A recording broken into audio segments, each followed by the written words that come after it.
નમસ્કાર. 13 જાન્યુઆરી એટલે કે પોષી પૂનમ. હિન્દુ પરંપરામાં પોષી પૂનમનું એક અનેરું મહત્વ છે. આવો જાણીએ ગુજરાતના સુપ્રસિદ્ધ ન્યુમરોલોજિસ્ટ માસ્ટર જીનલ્સ પાસેથી કે પોષી પૂનમ વિશે શું કહેતા આપણા વડીલો. જય જિનેન્દ્ર. પોષી પૂનમ એટલે માં આદ્યશક્તિ માં જગદંબાનો પ્રાગટ્ય દિવસ. આ દિવસનું ખૂબ મહત્વ છે. આ દિવસ ભાઈ બહેનના હિતના દિવસ તરીકે પણ ઓળખાય છે. આ દિવસે બહેન પોતાના ભાઈ માટે આખો દિવસ પૂનમનું વ્રત કરે છે અને રાત્રે ચંદ્રમાની રોશનીમાં પોતાનું વ્રત ખોલે છે. આપણા વડીલો કહેતા કે ઘણા વર્ષો પૂર્વે મતલબ ઘણા બધા વર્ષો પહેલા દુષ્કાળ પડ્યો હતો અને એ દુષ્કાળ સમયે આ પૃથ્વી ઉપરથી પાણી સુકાતું જતું હતું. પાણી સુકાવાના લીધે શાકભાજી ફળ કોઈ ખેતી થતી નહોતી અને લોકો પક્ષીઓ પ્રાણીઓ બધા ભૂખેથી તડવડતા હતા.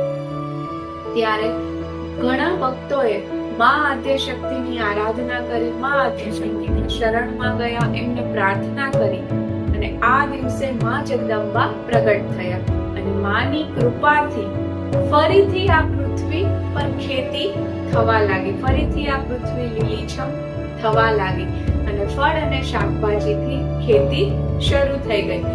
એટલે આ પૂનમને શાકંભરી પૂનમ પણ કહેવામાં આવે છે. માં આદ્યશક્તિની કૃપાથી ફરીથી બધા લોકોની ભૂખ શાંત થઈ ગઈ. એટલું ફળાદી શાક બધું જ ઉગવા લાગ્યું. અને બીજી વાત કરીએ આપણે તો આ દિવસે નાની નાની દીકરીઓ બહેનો પોતાના ભાઈ માટે, પોતાના ભાઈના ભાગ્યની વૃદ્ધિ માટે, એના દીર્ઘાયુ માટે, એની સુખાકારી માટે આખો દિવસ વ્રત કરે છે અને રાત્રે ચંદ્રમા સામે જોઈને નાનકડી ભાખરી અથવા તો રોટલામાં કાણું પાડી અને ચંદ્રમા સામે જોઈને ભાઈને પૂછે છે કે પોષી પોષી પૂનમણી અગાસીએ રાંધ્યા અન્ન.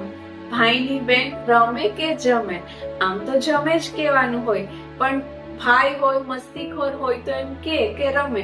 ત્યારે વડીલો એવું કહેતા કે જો બેનને તું રમે કહીશ તો તારે પણ આખી રાત જાગવું પડશે ને રમવું પડશે. તો આ પૂનમનું મહત્વ છે.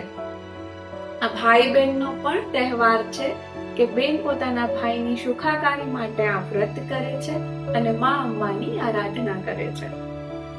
આપે ખૂબ સરસ રીતે જણાવ્યું કે પોષી પૂનમનું આપણા જીવનમાં શું મહત્વ છે અને વડીલો આના વિશે શું કહેતા.